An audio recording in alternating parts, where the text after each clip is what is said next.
Hello and welcome to Wellywood Wargaming. My name is Damon and this is the series where I give you every single hanger-on in the game of Necromunda in a bite-sized video format. We're into one of, if not the most popular hanger-on in the whole game so far, and that is the Rogue Doc. But before we get into it though, please do like, share, subscribe, check out the Patreon as well if you'd like to support me further.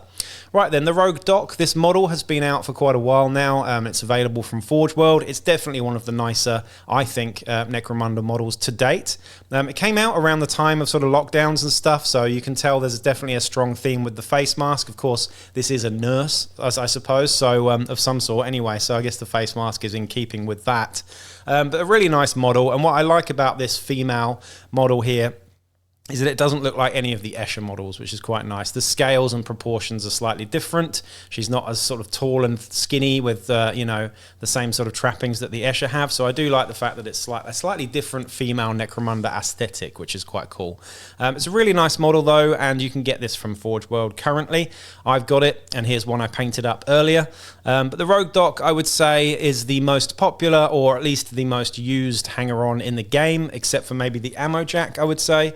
And I would say one of the most essential as well in pretty much any gang. So into the rules now. You can have 0 to 2 Rogue Docs in your gang. Most of the time you're just going to have one, but if you really are desperate to try and save your fighters from dying and getting horrifically injured, then maybe having 2 is a good thing. Sometimes you can get an extra Rogue Doc with a territory in Dominion campaigns and Uprising campaigns as well. So you can get free ones as well if you haven't, if you haven't already paid for one. But they're 50 credits each. Which you might think is a fair amount, but I think it's definitely worth it when I go through what they actually do in the game. In terms of the stats though, we've got a movement of 5, weapon skill and ballistic skill 5+, strength 2, toughness 3, wounds 1, initiative 4, attacks 1, and mental stats of leadership 9+, cool 8+, willpower 7+, and intelligence 5+. So really high on the intelligence, but pretty bad on everything else. In terms of the skills that come baked into the Rogue Doc, we have the Medicae skill, which is one of the Savant skills. It's pretty good if you actually turn up to games, which is not that often with the Rogue Doc. In terms of weapons and war gear, we have either a las pistol or stub gun, and the Medicae kit as well. Medicae kit is a pretty good piece of war gear. Gives you an extra injury dice to roll on assisting recoveries on your mates. So the special rule now, and the main reason why you're going to get a Rogue Doc in your gangs, is for this: patch up.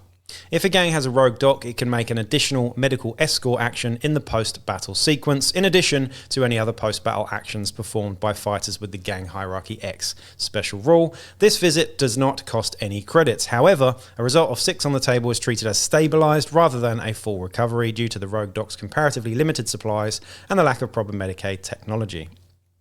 If a gang has more than 1 Rogue Doc, it can make this additional action once for each of them. So you can still do your ordinary post-battle Doc visit with a champion or a leader. So you can still do that and you can still pay the credits. Of course, that does cost credits. However, if you don't need to do that, you get the Rogue Doc as your sort of main one.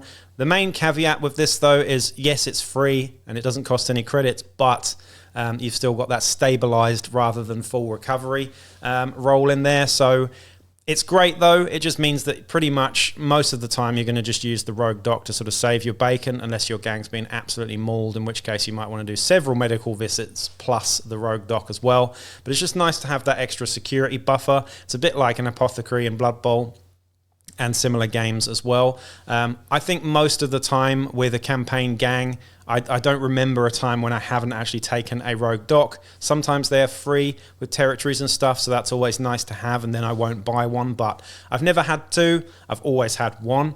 I don't think there's ever really been a cause for 2 of them. I tend to think that if you're suffering that many injuries in a game, you're probably going to bottle out before it gets too bad, aren't you? Well, at least I am anyway.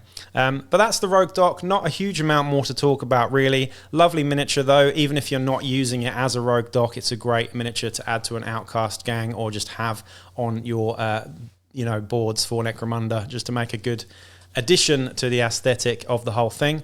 Anyway, that's it for the Rogue Doc for today, and I'll be back with another video real soon. Peace out.